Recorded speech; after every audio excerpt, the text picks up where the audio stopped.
365 Days of Horsemanship, day 198.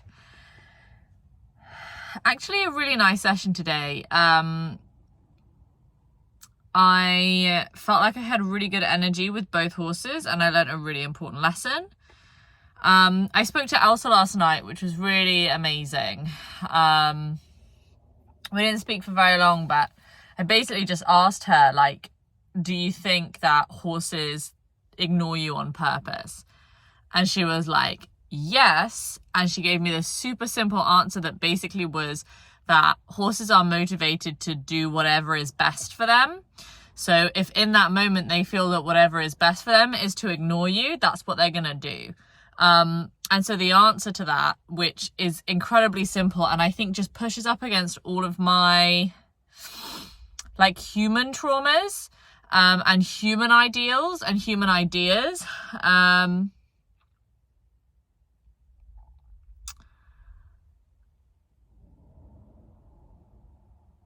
where basically the best thing to do is to then work with what I have, is to say, okay, that's fine, you just want to eat grass, so today I'm gonna accept less. And that's huge for me. Like, there's definitely this real like human expectation or intolerance of things being more difficult, or things being allowed to take a rest or to have it easier one day. Like, I think there's this like, not this like you have to do what I say, I don't even know where it comes from, but it's like this intolerance to not doing something that I feel is reasonable or acceptable or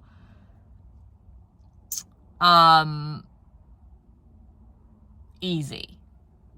And actually, on these days where, and as Elsa pointed out, you know, the day before yesterday, I had this really long session with him where we did loads of things. And so then to come up yesterday and to discover that actually he's quite exhausted today emotionally, it's not that surprising. Like, you wouldn't expect somebody to run a marathon and then get up the next day and run another marathon. And we treat, like, somehow we treat mental tiredness differently than physical tiredness, and we expect that because we did something yesterday, now suddenly it's perfect and we can do it every day, which is not how it works. If you've run that marathon yesterday, you're going to be tired today.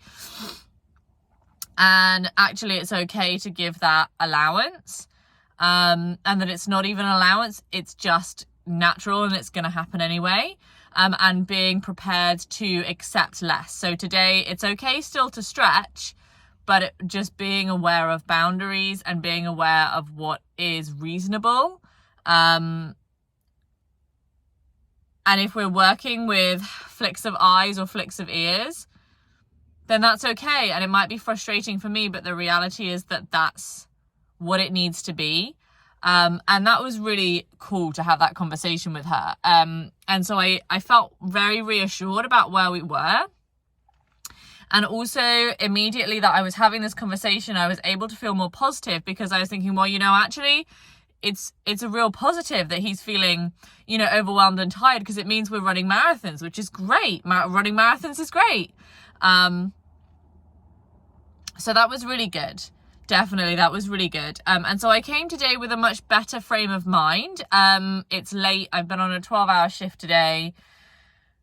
And so I came up with low expectations, basically just wanting to slot into a more relaxed, welcoming, tolerant state of being, where we were just enjoying each other's company, and just stretching things a little bit and trying to be happy with what we had. Actually, it turned into quite a nice session with Lawrence, where I was able to do a little bit of itching with him as well. I think the mistake that I made yesterday, essentially what happened was I came up and I started this itching thing, and I took the back of the rug off, and then I went to take the front of the rug off, and he went to walk away, but I took the rest of the rug off anyway. And from that point on, he then was overwhelmed and started ignoring me and started with the grass.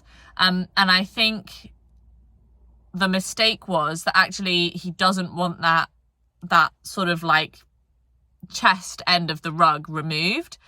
And I need to respect that, essentially, which is what I did today, and that worked a lot better, where I just listened to him and tried to, like, I was basically either at his neck or right at his haunches. So there was no need for me to take that rug off. He didn't at any point ask me to itch any of the places that were underneath that rug. And so that's completely fair and valid for him not to want to take that bit of the rug off. Maybe it just feels cold when I put it back on, if that happens. I don't know. But that's not, I don't need to know to make that decision for him. I don't need to be the one that's there to be like, well, I think that you should be okay with me taking this rug off. Why should he be okay with that? He's the one that has to live up here. He's the one that has to wear that rug and have it be cold and potentially then have to warm up again or not warm up. Maybe that's hard for him. So yeah, that went really well. We went through this whole cycle of scratching that felt really good. We had some good lick and chews there, and then we went into a nice sleep, which was nice. And when we went into the sleep, that was good because again, I was able to notice that this is it now for the itching and put the rest of the rug back on, which was really good. And then stand with him while he was resting for a while. Then he had this nice moment where he came out of the rest, started sniffing the grass, and at that point I left, and as I was leaving, I heard him start eating. And so that felt really good. One thing I really noticed was in the beginning of the session, before I started the itching, I hadn't intended to do the itching. I just intended to be moving between flow and supportive leadership, depending on, and supportive leadership as in moving around him, walking around him, depending on, I was going to do 8 breaths of flow every time I saw or heard something that felt to me like a positive change, no matter what it was. In the dark, it is difficult because I need to see more, because I can't see every eye flick and ear flick, but in some ways I like it because it uncomplicates things. Like, I just have to wait for my ears basically to tell me something. So I'm listening really intently for any break in his chewing, or any sighs or deep breaths or anything like that, or when he lifts his head up or something that I can see clearly is a change. So, and I noticed that I'm doing these 8 breaths, and then I start moving, and it's just the simplest thing, but the speed at which I'm walking, very important. I am in a rush, or usually I'm a rushy kind of gal. I got 1,000 things on my mind. I always walk as if I'm going somewhere really important. I always walk as if I'm in a rush. And today I was really walking more slowly, and I really felt this shift where I was walking more slowly, and quite quickly he's like, this big breath out, and I'm thinking, okay, that's unusual, that wouldn't normally happen. And I think that's probably to do with often just me walking too fast, and I think it happens with Mia as well. And when I went to Mia, I had this same feeling where I suddenly, walking slower, I noticed how fast I normally walk, and actually how uncomfortable that must be, because I'm kind of walking with concern. I'm walking with tension. You know, there's no like relaxation in the walk, that I'm walking like I'm waiting for something. Like, come on. Like, I'm like walking like as if the faster I walk, the faster something will happen, which is obviously not the right way around. So that was a really good lesson with both of them. I had it with Lawrence. I had this nice session. Then I came to Mia. It was challenging today doing her plait. I think in retrospect, I wish that I hadn't. But one of her plaits, I just really wanted to finish this one plait before tomorrow. And it went okay in the end. But I think it was kind of annoying for her. And it did take up a lot of time of me just kind of like not really being a great partner or a great friend that I could have spent doing better feel and timing. But it is what it is. I think I've learned my lesson from that. And I was umming and ahhing about doing it, but then I kind of like was hard on myself, like, you know, don't be lazy, do the plait. And actually I should have listened to my gut today, that actually it would have been a better investment of my time to be more aware of her and to be a better partner. But that's okay. I think I did a good job with it anyway. I think it was slightly irritating for her, But I think also I had some really nice moments at the end of the session, well, after I'd finished the plat.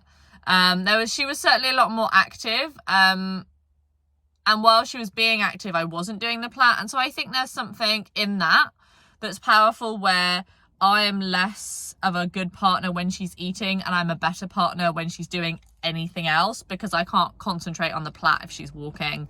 And I also try, whenever I see like a category change, I try to stop and be in flow with her. Sometimes I don't notice. It definitely does impact my timing negatively when I'm doing the plats, but it's something that I'm working on. But overall, it was a good session. At the end, we had a really nice moment where she had like what felt like a bit of like inflammation around her flank area. She's in a field with a lot of new grass. There's quite high sugars. And I was just like being in flow with her at the touching distance in different places. And I noticed this place of like heat just on her flank.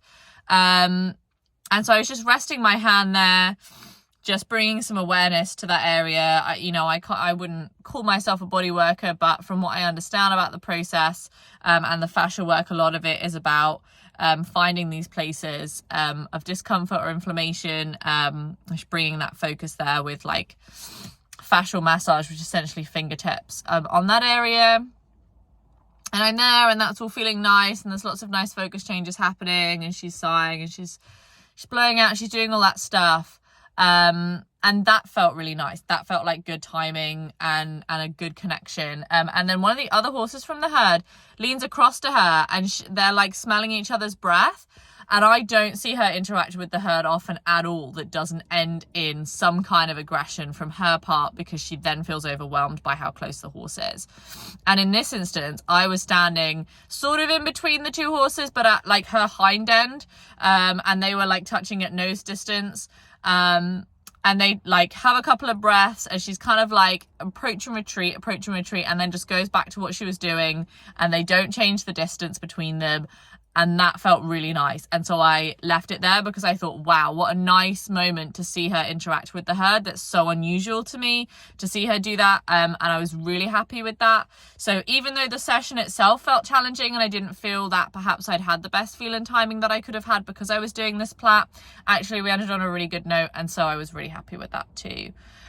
So yeah, overall a really positive session today. Really grateful for the lesson about my speed. That's definitely something that I'm going to try and build in from now on.